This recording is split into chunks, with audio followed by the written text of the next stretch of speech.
දෙව්රම් වෙහෙරට යන්න එන්න ඇති බුදුන් වදින්නට ඒ කාලේ නිවන් දකින්නට පින්මති වෙන්න ඇති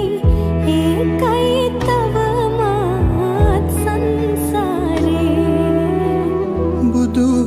බුදුහාමුදුරු අපිත් දකින්නැති